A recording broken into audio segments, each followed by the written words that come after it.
For the past few centuries, we as human beings have focused on improving productivity, and specifically improving productivity for products and services that are essential for existence. And we have become better and better at that, which has improved the quality of existence significantly. And I would posit that it has improved the quality of existence, but not necessarily the quality of life. How do we get back to human beings and not just humans doing? Today, we have a special episode for you with two AI luminaries, guest Dinesh Maheshwari and guest co-host Joanna Peña-Bickley, who explore what it means to be human in the age of artificial intelligence. This interview is the show's first ever live recorded episode brought to you in partnership with Joanna's AI Design Core. Dinesh zoomed in and we recorded the conversation in front of a live audience at the most recent Future Frequencies Salon. These quarterly salons are designed to inspire resilience with AI among the intimate group of participants at Joanna's design lab, Aurora 21, against the backdrop of the beautiful Hudson Valley just outside of New York City. Dinesh is a humanist entrepreneur, advisor to several startups, and chief technology advisor at Groq. With a career across 9 startups, 3 of which he co-founded, Dinesh brings 3 decades of experience to the machine learning space.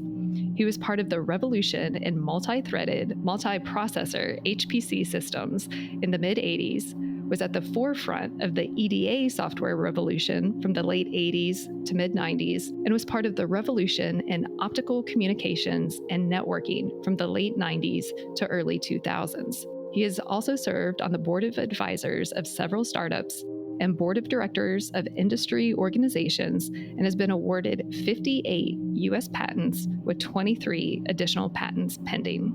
Joanna, who was featured on Creativity Squared Episode 4, is the founder and CEO of Vibes AI, an AI-first wearable company prioritizing brain vitality. She's also the founder of AI Design Core, a nonprofit on a mission to embed resilience into the future of learning and work with infinite diversity and infinite combinations through publishing open source AI literacy resources and hosting webinars and boot camps all over the world. Known as one of Alexa's moms and the mother of cognitive experience design, Joanna integrates psychology, human-computer interaction, and design to enhance human cognition. For over 25 years, she's launched visionary AI products for Amazon, AWS, Uber, GM, Citibank, and IBM, garnering patents and global acclaim featured in Time, Forbes, Fortune, TechCrunch, The Wall Street Journal, and more. In today's conversation, you'll hear Dinesh's vision as a humanist entrepreneur and his innovative new compute paradigm for machine learning. You'll also learn how Dinesh distinguishes between human and machine intelligence and the differences and importance of insight and intuition-based learning as compared to path-based learning. He also shares his perspective on the 4 levels of human existence, and we also explore the need for the humanities and the potential for meaningful human interactions in commercial spaces. Discover Dinesh's thoughts on how AI can unlock new value creation and free us from, in his own words, productivity enslavement. You won't want to miss his and Joanna's passionate belief in embracing our human potential in the age of AI. Enjoy. But have you ever thought, what if this is all just a dream? Welcome to Creativity Squared. Discover how creatives are collaborating with artificial intelligence in your inbox, on YouTube, and on your preferred podcast platform. Hi, I'm Helen Todd, your host, and I'm so excited to have you join the weekly conversations I'm having with amazing pioneers in the space. The intention of these conversations is to ignite our collective imagination at the intersection of AI and creativity to envision a world where artists thrive. So welcome to Creativity Squared. We have a very special episode for you today. It's the first ever live recording of the show, so we have a live audience.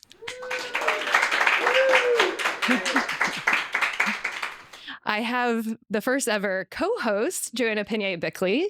Hey, how is everybody? Yeah. And we have a very, very special guest who's zooming in and is on a TV for those who are just listening for the audio version.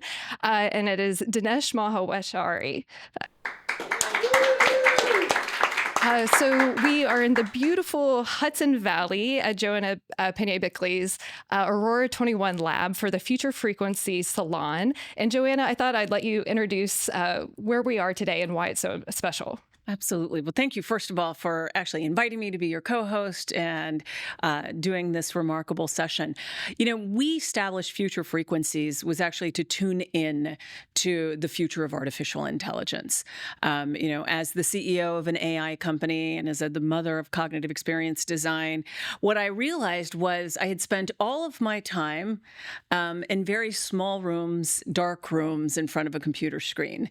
And at the turn of events, you know, I think when we kind of feel that moment, almost a Turing test moment, if we'll say, of feeling that the technology had become indistinguishable from magic and it caught the zeitgeist, what I realized was I needed to get out of my lab for a little bit and out of my comfort zone and begin speaking with women, women in a way that made AI feel more accessible, because the future isn't just going to be held by a very focused group of people. It needs to be held by everybody. And so if we're going to bring everybody along, what I had realized was that the conversation that we in the industry were having was either best thing since sliced bread, worst thing since Oppenheimer, right? It creates nuclear war. And so if we think about it from that perspective, said, how do we bring community together to talk about the future that we want, right? Where AI can play a role in being more than just a tool. I think, I fundamentally believe that it is more than just a tool, and that its impact, right? We're just beginning to feel the impact of it. But putting Future Frequencies together was actually to bring those of us who had been in the labs, people like Dinesh, people like myself, right, at well-established places. We got to chance, Dinesh and I actually were on a stage at MIT together, and I realized, which was, well, guess what? All the kids at MIT know what AI is. We need to actually bring it back to our communities and come to places that we haven't necessarily always been. And so that was the impetus behind doing Future Frequency Salons, is in order to truly get to the bottom of learning, not just an education of what AI is, but how you can contribute to it so that you become the super intelligence in the world. Thank you. And for those who don't know who Joanna is, she was actually the fourth guest on my show. So she's a very dear friend and helped kick off Creativity Squared. And she has an amazing AI first company, Vibes AI. And she has, an impressive resume with a few things like, helping invent Alexa on it as well. So very honored to have Joanna co-host.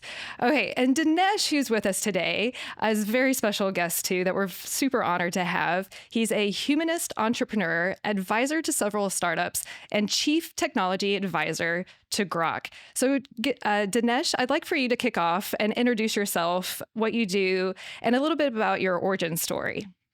Helen, thanks for inviting me to this conversation. I would describe myself as my friends would, as a humanist entrepreneur. I'd like to work with startups that enable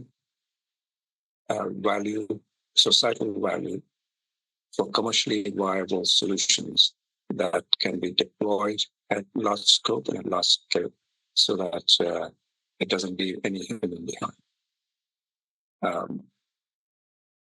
I've been doing this now for many decades. Groq is my 10th startup, and 9 of them before that, 3 of them my own, of which 6 of them were significantly successful, that enabled deep technologies that have enabled significant value as we see in the society today. I would like to keep enabling that, working with other startups as well. While I'm Chief Technology Advisor at Groq, I am on the board of advisors of several other startups, non-compete with Groq, of course, and non-compete amongst themselves. These startups range from semiconductor materials to machine learning applied applications, healthcare, education, energy. The field of the technology and the product is not matter to me as long as it enables value for the society. I am not afraid of jumping into a new field if there's a promise for enabling significant value. And in that context, I have worked in high-performance computing in the days of large supercomputers and NP-complete problems to solve the modeling of large spaces and enable software that enables the automation of chips as we see it. Without the chips that we need today would not be possible. Long-haul optical communications, data networking, solar power, nuclear fusion, gasoline from agricultural waste, RF, complete architectures, novel memory architectures, and what I've also been looking at allowing ways to evolve our education system, distributed technology, so on and so forth, that would empower the individual. It's fundamentally about, as I see it, empowering the individual so that the individual can then enable the right governing bodies and the market spaces so that the market spaces and the governing bodies are not the one controlling the individual. It is the other way around, where a set of individuals enable the right governing structures and marketplaces. And of course, education systems are a big part of that with the power of the individual. Thank you so much for that introduction, Dinesh. We really haven't talked about hardware or chips that much on the show. It's only come up on 1 or 2 episodes. And I just want to spend just a few minutes on it since you're from the seat that you sit in. Could you give us a quick landscape of where the chip and hardware is right now, and also what Groq is for those who might not be familiar with Groq? Way to think about Groq and what it is enabling is a new compute paradigm that applies very well to machine learning and specifically to large language models through products that we call LPUs, language processing units. The LPUs are based on a new compute paradigm, different from all the existing compute chips. The way to think about the existing compute chips is that they are based on a paradigm under the umbrella of one non-compute paradigm, which is, in a sense, similar to how the cars were being manufactured before Ford enabled the dynamic assembly line. And in those days, before Ford's dynamic assembly line, you would have a manager in a room with about 9 to 10 experts, each of them working on different part of the car. And each of the experts would then go to the warehouse to get the appropriate parts needed to work on the engine or the transmission. A factory may have multiple rooms, each room working on one car at a time. That is how a core in a CPU or a GPU works.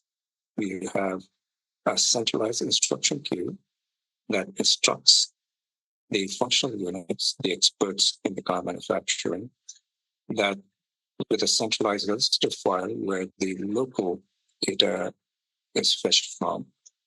And the data is then, and the data on which the computation is being done, and the program itself is fetched from DRAM, the warehouse. So you can see that this model is more like a hub and spoke design. Each core is operating that way. And when multiple cores go to the DRAM to access the compute program and the compute data, there's another centralization that is happening. And both of them both of them are choke points. And you can imagine that when you have to compute on large amounts of data that have to undergo transformations, specifically like linear algebra transformations, which is the foundation of machine learning and also high-performance computing. So such choke points create inefficiencies in throughput per dollar, throughput per watt. And the current compute paradigm, while it is general purpose, does not really enable the performance that is needed. The underlying compute paradigm for Groq is best described as a programmable dynamic assembly line architecture, wherein there are no centralized instruction queues or register files. And as such, the computation is done as the data streams across the various compute units on the conveyor belts running over the function unit. The function unit grabs whatever it needs to operate on from the conveyor belt that it is told to grab it, operates on it, puts it back on the right conveyor belt. It doesn't know where the inputs are coming from. It doesn't know who's going to use the output. There is no need for synchronization. And the data is fetched from extremely high bandwidth SRAM, and also the intermediate output can go back to the warehouse as well. And this enables compute throughput per dollar and throughput per watt that is orders of magnitude better than what the hub and spoke designs do. Very much like how the assembly lines revolutionized the manufacturing with high throughput per dollar and high throughput per watt. Similarly, this architecture does the same on the compute side. It also enables, importantly, low latency. And for machine learning to be adopted by human beings, and for it to be interactive for human usage, low latency is what makes it human. And that is what Groq enables. In the current times, semiconductor chips, specifically the one that enable high-performance compute needed for machine learning, such as to compute large language models. Such chips are as important, perhaps more so, than steel was for the era when steel revolutionized the world. Yesterday, we take anything back to steel for granted, but when it was first introduced, it enabled a big step function. Another analogy is the transition from horse and buggy to the automotives that changed society as we see it in production of products and the distribution of products. As a semiconductor now is such an industry. And today this industry is fairly demanding. It does require significant research. It does require significant capex. It does require significant manufacturing progress. And the manufacturing is being led by a handful of entities around the world. You all know them: TSMC, Samsung, Intel, Global Foundries.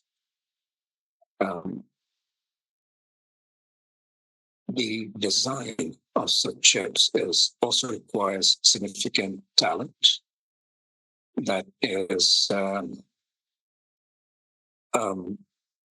that's described as information, the high end of the information worker talent.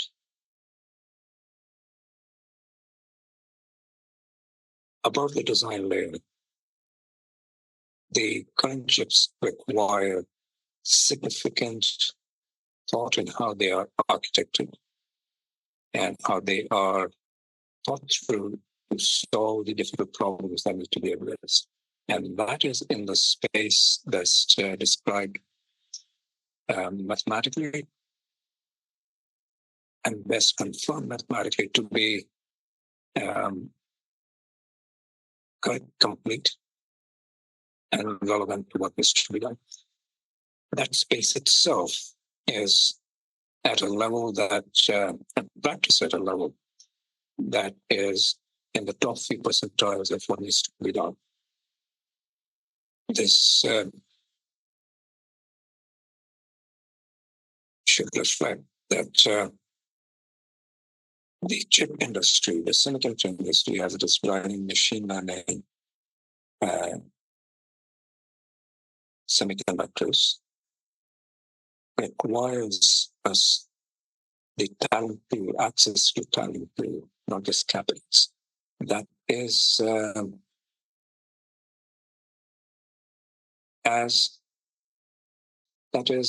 not easy to get to. Then again, few centers in the world that one can see as the hubs for such talent. Silicon Valley is one such hub, and a few others like this around the world. Thank you for that great overview. So I think one of the things is that, the Dinesh, you kind of outlined, right, is what we talked yesterday a little bit about, right, for listeners that were here at Future Frequencies. Part of that piece that I think is important in AI, right, we have a kind of 3-layer cake that has happened, and compute is at that fundamental, right? So are the chips.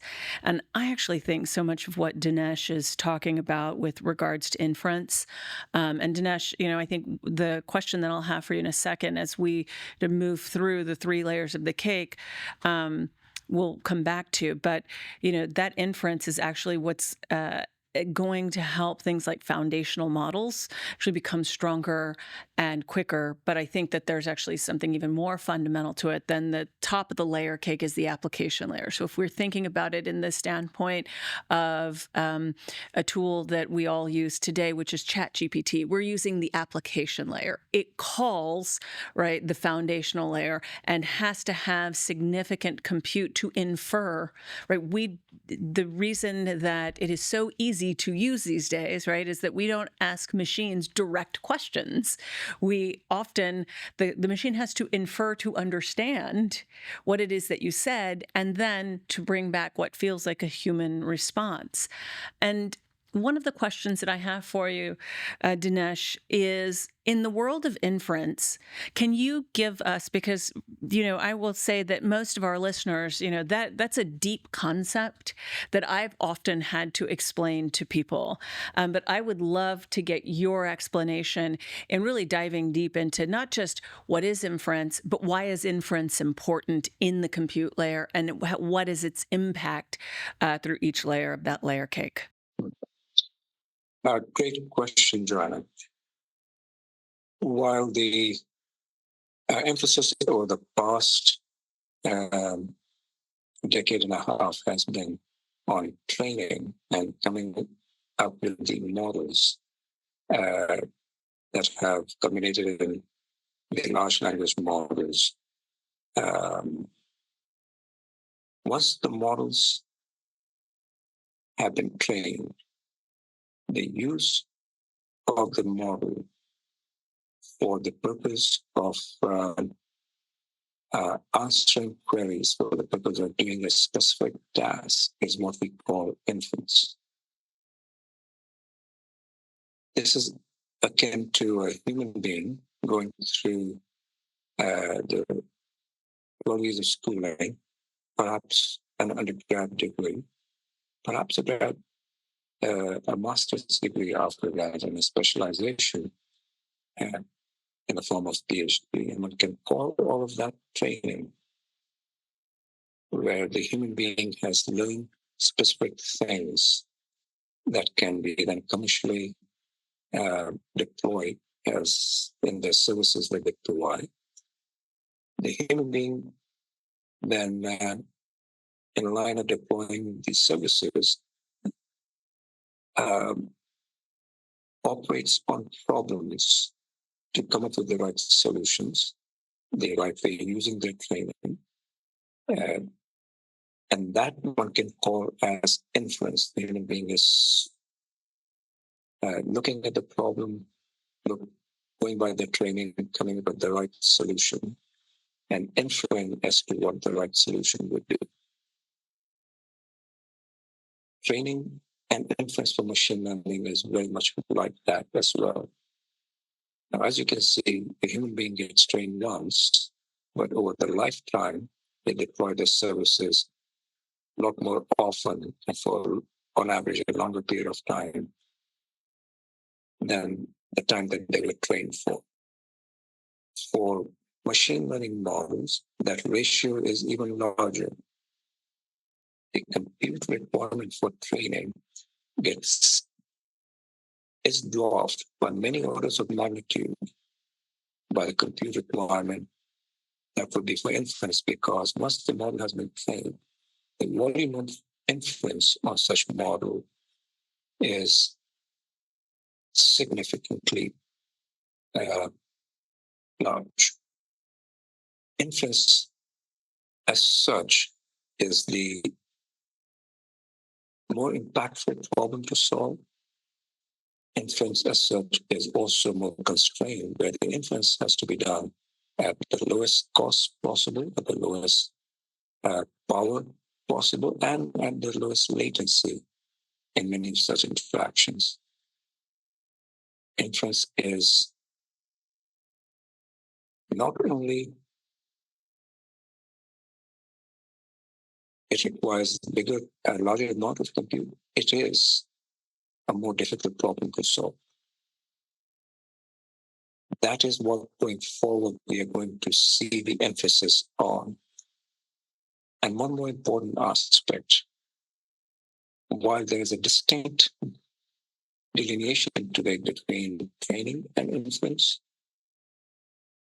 very much like human beings, while the human beings, quote unquote, go through education, training, school, college, grad school, postdoctorate,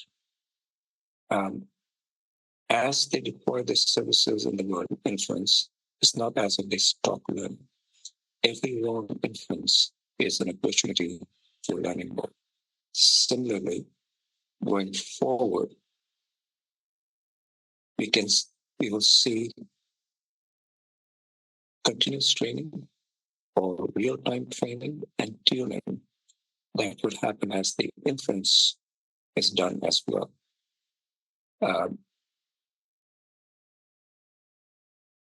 5 years from now, perhaps it will take 10 years. Looking back, we would not likely see the stark delineation right now that is projected between inference and training. And inference is, by and large, a more difficult problem to solve. One question, because what you just described is kind of how the inference is similar to how the human mind works. But in so many ways, even though we compare the machines to humans, they will never have, and maybe that's a controversial statement, the human intuition and insight. And I was wondering if you could speak to that in your perspective on really where we are uniquely human compared to a lot of the conversations right now around AI. Great question. Machine learning as practiced today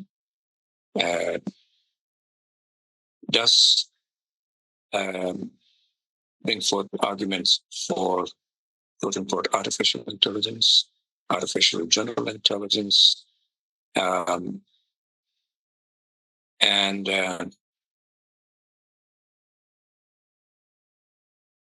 the best way I would describe this to my friends is artificial general intelligence can be human or can beat human beings in intelligence only if we reduce human intelligence to that of the machines. And the reason for that, I believe, is fundamentally how human learning is different from machine learning as being practiced today. Human learning can be abstracted to what the Gestalt theorists put forth as in the early 1900s as the path-based analysis-based or associative learning on one side, and insight or intuition-based learning on the other side. Unfortunately, that categorization did not take much hold and was disrupted by World War I and World War II. And most of the emphasis has been on path-based learning. That can be modeled by Maxwell Boltzmann, statistics and distribution and the underlying math, and is manifested in techniques like simulated annealing and stochastic gradient descent, which is the course of simulated annealing, and the stochastic gradient descent that is at the heart of machine learning. All optimization problems can be reduced to this class of techniques, simulated annealing, stochastic gradient annealing, the stochastic gradient descent, so on and so forth. Insight intuition-based learning, while it has been observed under fMRI, functional magnetic resonance imaging, similar to how path-based learning has been observed under fMRI, is very different and distinct in that it happens immediately. One can observe the beginning state and the end state, but the intermediate state of insight intuition has not been observed distinctly. It happens instantaneously, and what would appear instantaneously. Such a learning approach can be modeled by Bose-Einstein distribution statistics and the math related to it, which can be manifested in techniques like quantum annealing. And I'm saying model because this is not a statement that is what happens in the brain. Insight and intuition-based learning is what has been responsible for the big breakthroughs that have been made by the human kind that expand the space of our understanding.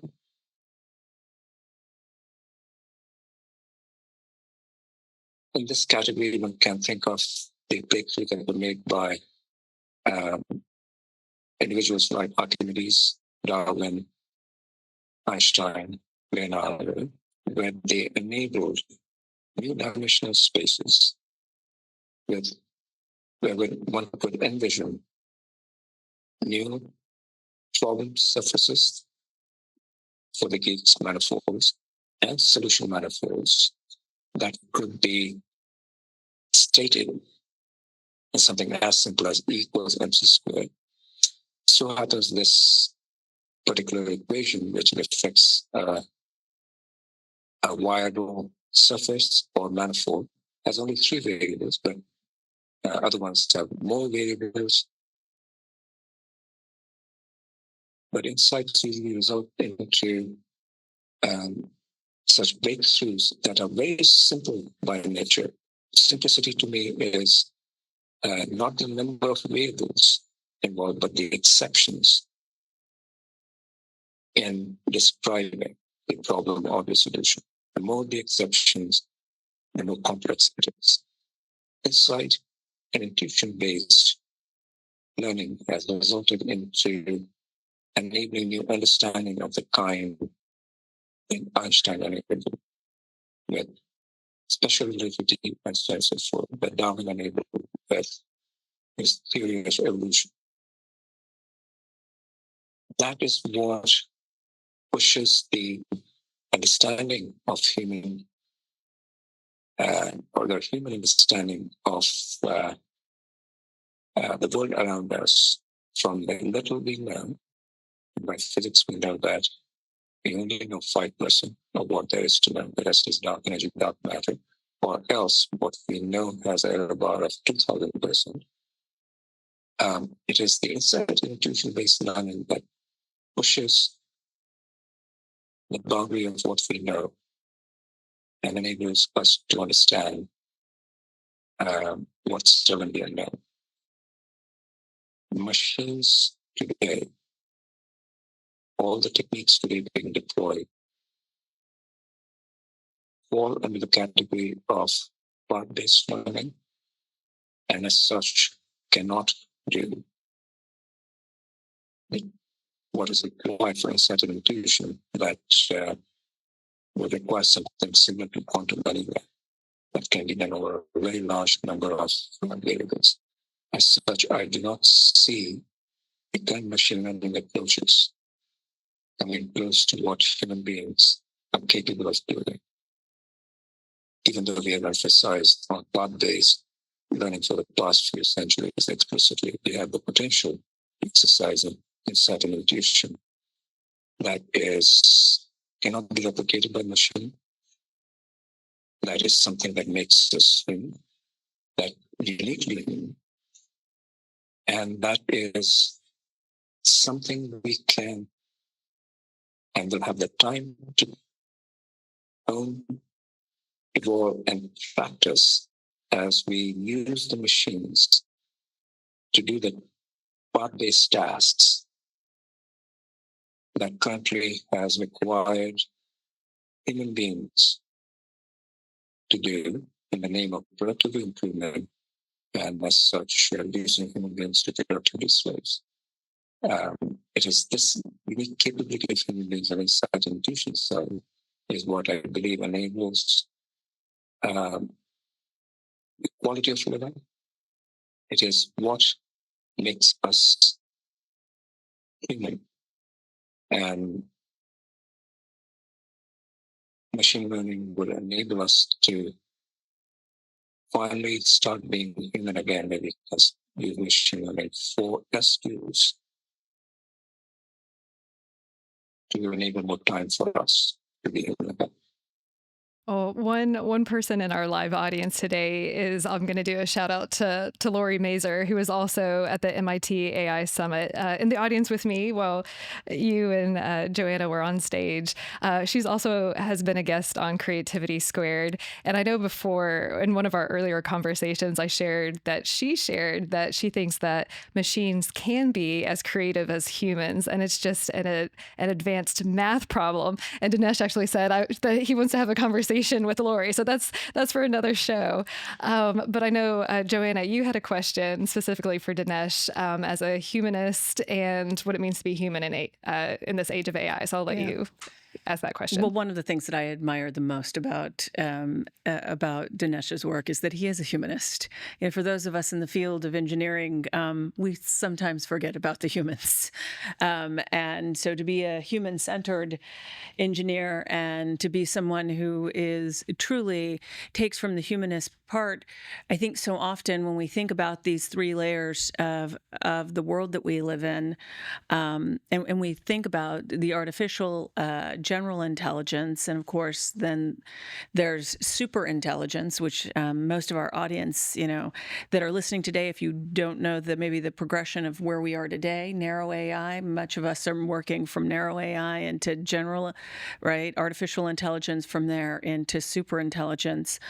I would love to hear your perspective on a few things. I think that the first one is, what does it mean truly, right, to be a humanist amidst such technological advancing times is really kind of the first part of the question for me.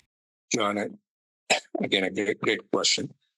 During these transition times, when we have access to new quote-unquote technology tools,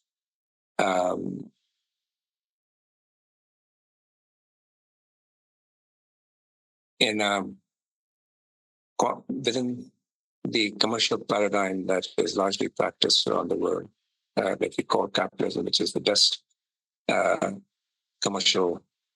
paradigm for commerce that we know as human beings. One can use the new tools to solve the old problems in less amount of time or less cost, as such, improving the cost structure for the solutions. And the existing commercial practices would drive, would incentivize in the immediate short term such use of such tools.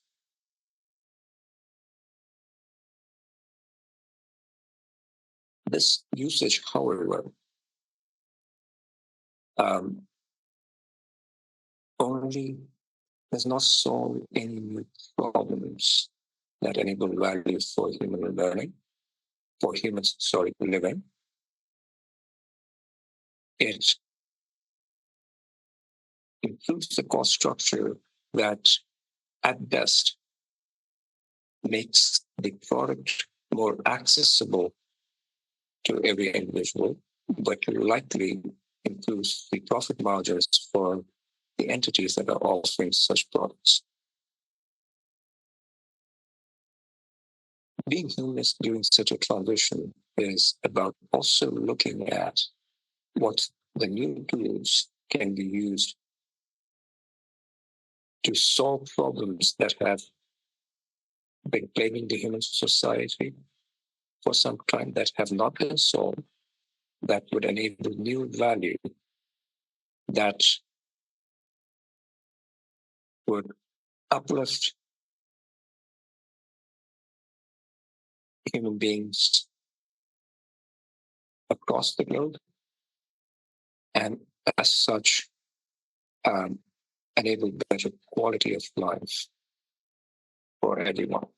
Now, this can include being able to come up with new materials that can solve new problems, new methods and approaches for, say, a lower cost desalination, low cost fertilizer manufacturing, better approaches for education, better approaches for medical services. This does require a thoughtful understanding of what problems are relevant and add societal value while they are commercially viable. And this understanding, as I see, comes from important disciplines of sociology, anthropology, economics, philosophy,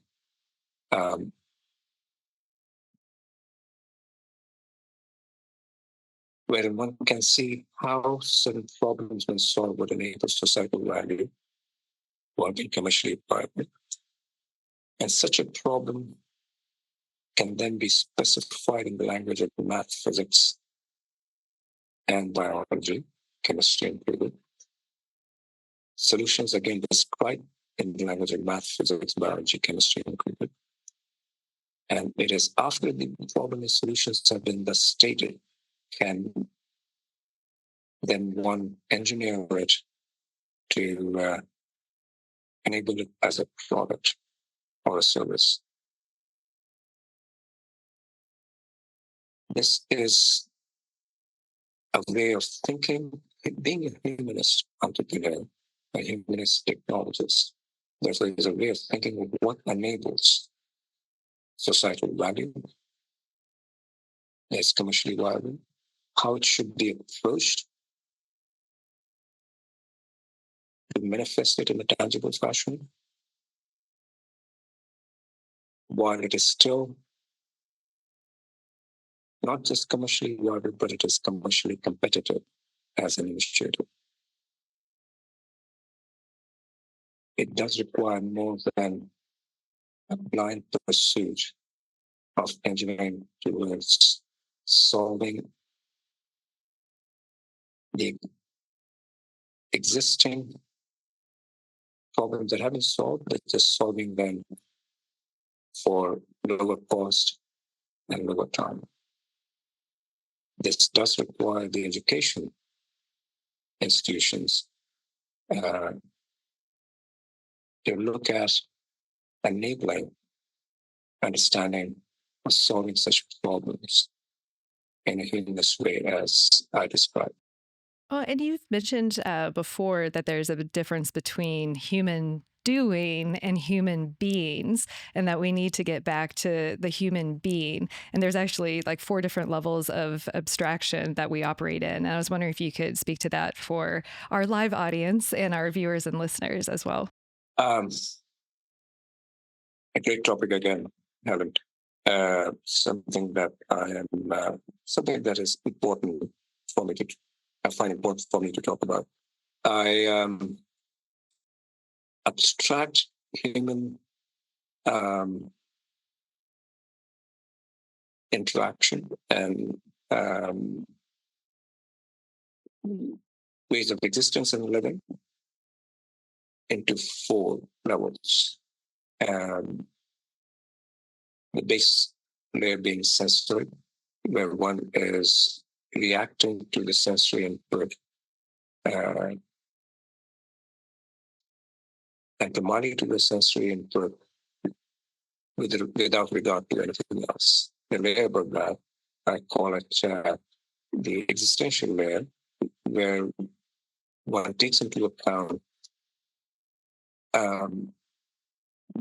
the aspects that are essential to serve existential needs and does not react to sensory inputs in a fashion that would threaten the existence of the entity, in this case, the individual or individuals in the species Homo sapiens sapiens.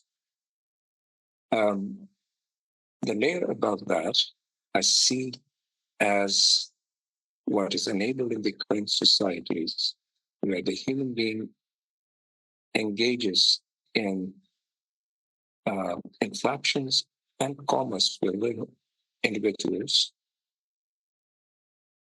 whether that is intellectual interaction or economic transaction, where the individual is establishing a certain value to the other individual that they're interacting with. And in such a scenario, the individual is doing something. This doing is easy to see in the context of the commercial products that are used to drive the commercial systems that we call capitalism, that serves the livelihood of the individuals. However, it is used for more than that. It is often used by the individuals to establish their ranking amongst their peers, whether that is an intellectual status or whether that is status by the resources they have at their command. And as such, this itself becomes a goal in itself. And that is what I refer to as human doing. However, we know, all of us know, that there is something more important in our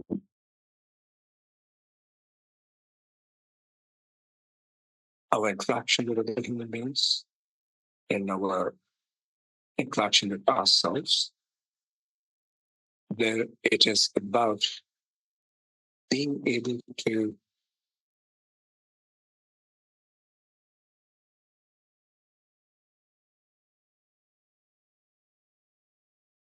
feel, think, and connect with ourselves and with other human beings in a meaningful way, while we sense to the sensory channels the inputs, while we preserve our existence, and while we do things that are necessary to get the resources for our existence. But what matters in where we live is where we are able to feel, think, and connect with each other on a meaningful fashion. And that is, to me, what it is to be a human being. Beautifully said. So I think that has really led to me. Look, the frame up that I think some of our kind of colleagues in the academic world, but I would also say economists like Jeremy Rifkin, are a really good example of who have explained to us at this time that we're moving. This great transformation isn't just a technological one. There's an economic underpinning here, and that economic underpinning is about moving from the age of progress to the age of resilience, and this idea that when the reason we're doing this move is because of what we value. And I think one of the things that I so appreciate in that perspective has been that from a humanist perspective, we're moving from the idea of efficiency to adaptivity, valuing adaptivity, and productivity to regenerativity, right? And from the idea of growth at all costs, right, to flourishing. Right. That idea of being, I think, is so critical. And it's also, I think we see it, you talked a little bit about it in seller buyer markets, right? Where I think we're actually starting to see a transition to more provider user networks, right? And that network effect and this idea of linear processes, right, to more cybernetic ones, right? And I think if we look at that and you say everything that we built upon, particularly the thing, if we bring it down to some of the things that we have talked about, I think in a past episode, as well as in the days here, has been we built our economies on vertical economies. Everything in our economy is verticalized, when in fact it's lateral economies of scale, right? Thinking about networked economies or these lateral approaches to the economy are critical. And it's interesting to me because there are great parallels in the work that we're doing in artificial intelligence, moving away from this idea that it's a zero-sum game and really thinking about the network effects of it, right? Moving from consumerism to maybe more eco-stewardship. And I think some of the work that Groq is doing in that area is phenomenal. But I then say, we tend to measure what we value. And a lot of the conversation we've had is actually moving from GDP, right, to quality of life indicators. Dinesh, do you feel like that framing helps us to realize a more capable place of being human obsessed and being obsessed about our humanity and being, rather than the negative externalities or the geopolitics and the defense of democracy, as opposed to trying to envision what the future of democracy is as a distributed peerocracy or a peopleocracy? Great question again. Yes, for the past few centuries, we as human beings have focused on improving productivity, and specifically improving productivity for products and services that are essential for existence. And we have become better and better at that, which has improved the quality of existence significantly. And I would posit that it has improved the quality of existence, but not necessarily the quality of life. We have metrics for measuring productivity, GDP, GNP, and yes, as you mentioned, the metrics we have usually drive the efforts behind it. With the developed countries doing well on the GDP, GNP side, we still know that the societies suffer from quality of living, and wherein some of the developing or the underdeveloped societies, while they do not have as high a GDP and GNP, can claim have a better quality of life as measured by the index of the happiness index that has been discussed in the past few years. This transition to machine learning is another opportunity wherein we enable focus on the quality of life, improving that, and not just improving productivity as we have done in the past transitions.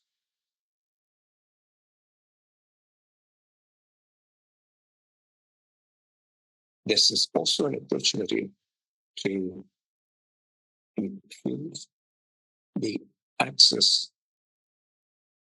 by reducing the cost of products and services that are essential for existence to a level where individuals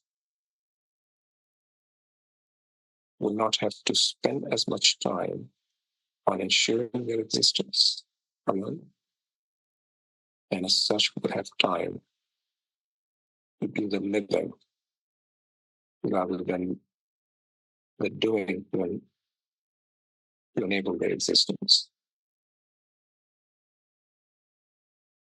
This I do expect to affect how then we govern our societies, wherein the current governing practices have largely focused on enabling GDP, GNP to serve the society, as I mentioned earlier, serve the existential needs of the society primarily. If we move up from just productivity metrics, we also include metrics that capture quality of life. We can expect that this would also impact how the governing bodies will work, and equally importantly, how the marketplaces will go. And I'm looking forward to that.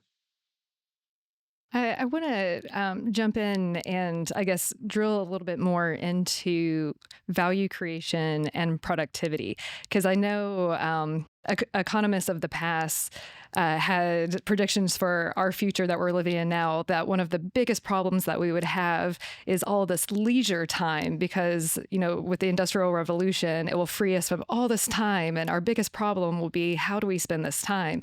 And that hasn't been the case at all. We're just working more. And I was on a panel, an all-women's panel that I moderated last year, and a lady was on it who said, washing machines were supposed to do the exact same thing, free up all this time. But what actually happened, it ended up falling on women to do more of the laundry. We ended up buying more clothes and actually had higher expectations of clean clothes all the time. So and the promise of AI right now, which is like, I would love to work less and spend more time flourishing with my friends and family. How do we actually ensure that the promise of AI freeing us up actually happens? So I'd love for you to speak to that. And you mentioned that we need to do value creation. Like, what does that mean and translate into this day and time too? Productivity improvement is only one dimension. Another umbrella of value creation, unfortunately, has been the only thing that the major focus of most of the efforts so far. Quality of life improvement. While we've tried to capture it in metrics such as the happiness metric, the underlying things that improve the quality of life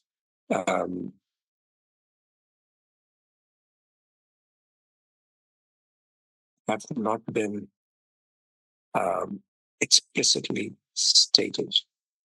While all of us can feel when we believe we are happy with life, all of us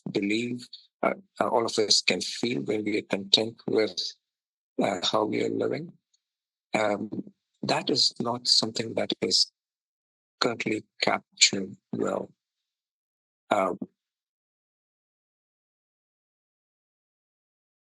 This requires sufficient research to be able to capture it in the right abstraction so that it can be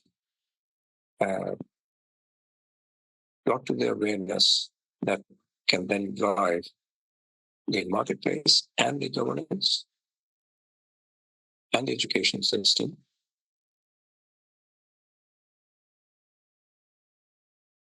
More importantly, the space of living, and that is how we interact with each other in a meaningful fashion with regards to how we feel, think, and connect. That space is so large that to explore that space as to what would be meaningful itself requires emphasis on disciplines like arts that allow us to explore, question, and manifest in our living that would add value to that meaningful connection between individuals.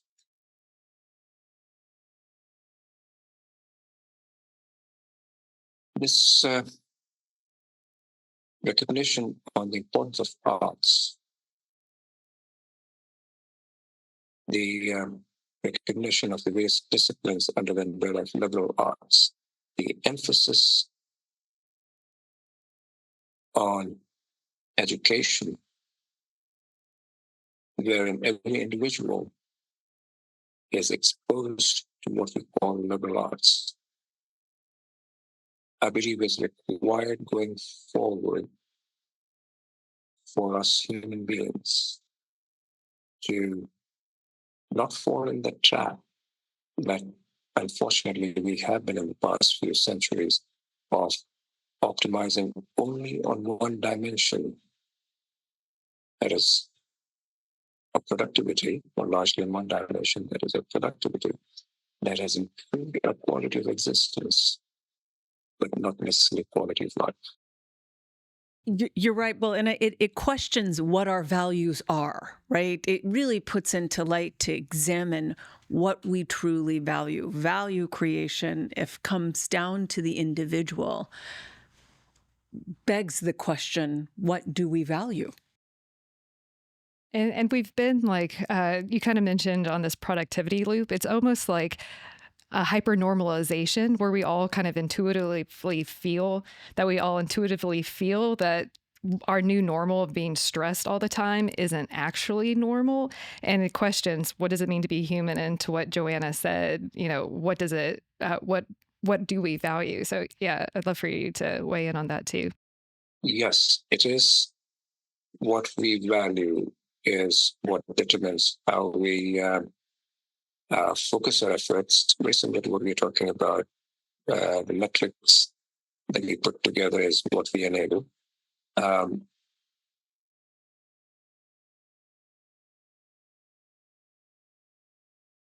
The developed societies today have, for good reasons, put significant emphasis on enabling resources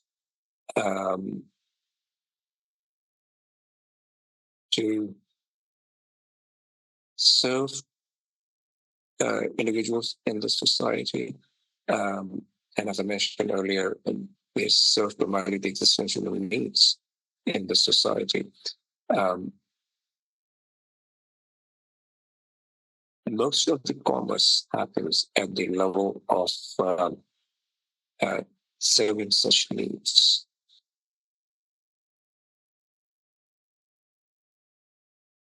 That results in, if we were to talk about services and the service industry, a commercial structure where the services are serving the needs, say, getting a manicure done or a pedicure done, to a certain level of quality. However, the human interaction in while the service is being rendered is structured primarily to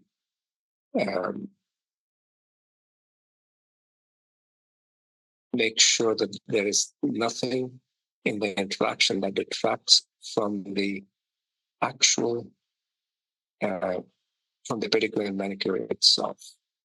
The human interaction takes a second seat in such, and the quality of the human interaction takes a second seat.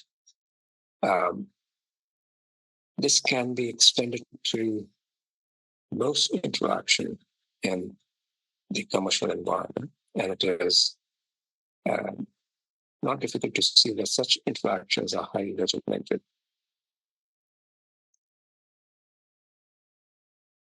What we do know is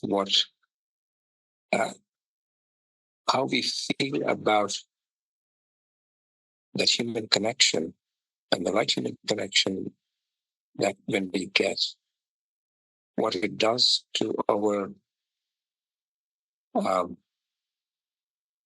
internal being. And currently such interaction and the expectation of such quality interactions is limited to inner circle of friends and family. And the societies are structured such that most of the time is spent in the commercial interactions devoid of such quality human interactions. And the amount of time for the human interaction gets limited to perhaps a few hours over the weekend. Now, if it is the human interaction what makes us, the quality of the human interaction what makes us human, if that is what makes us feel alive, then that is what then needs to be valued. And that is what needs to be structured in a fashion that can be valued in the commercial enterprises we create, not just as interaction between friends and family, but every interaction we have in the commercial space, where people need to value that to enable it. One thing that I love about what you're saying is that it's not only about the individual empowerment, but it's the individual in community with others, that flourishing is both individual and communal. And I know we could keep going on and on, Dinesh, but we've got more in the salon at the future frequencies to cover. So I wanted to ask you one last question, and I know you hate reductionist questions, but for the audience and both live and our audio and video viewers, what's one thing, if they only remember one thing from today's conversation or a call to action of what they can do, what is that one thing? During these times where machine learning is being touted as artificial general intelligence and as an all-knowing entity that can that knows everything that every human being has ever known in the recorded history, that has the capability of making things in the knowledgeable space. During such times, I would like everyone to remember to see that machine learning is a powerful tool, but it doesn't come anywhere close to what human potential is. And as such, we have a choice to either fear the machines or machines using machine learning tools as bots and robots, or use such tools, machine learning tools, to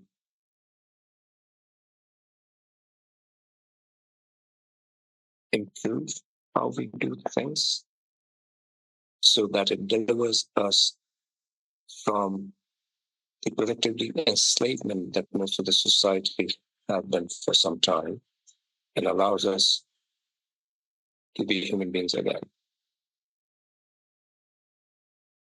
It is the time for us to be human beings again that is upon us, when we can use the machine learning tools to make it happen.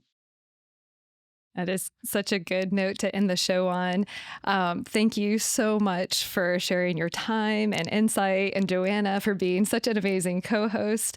Do you want to say anything else about future frequencies or anything? Let's all be just a little bit more human. That's it for me. Perfect. Thank you so much, Dinesh. It's a pleasure to participate in the discussion. I wish I could be there in person. The bits and bytes or the virtual connections don't suffice the actual connection that would be there if I were there in person. Looking forward to such meetings in the future and would be there in person. Dinesh, you have to be here in October for the next one. Or we've got to figure out a faster chip to make holography a possibility in the consumer realm. Thank you so much. Thanks. Thank you for spending some time with us today.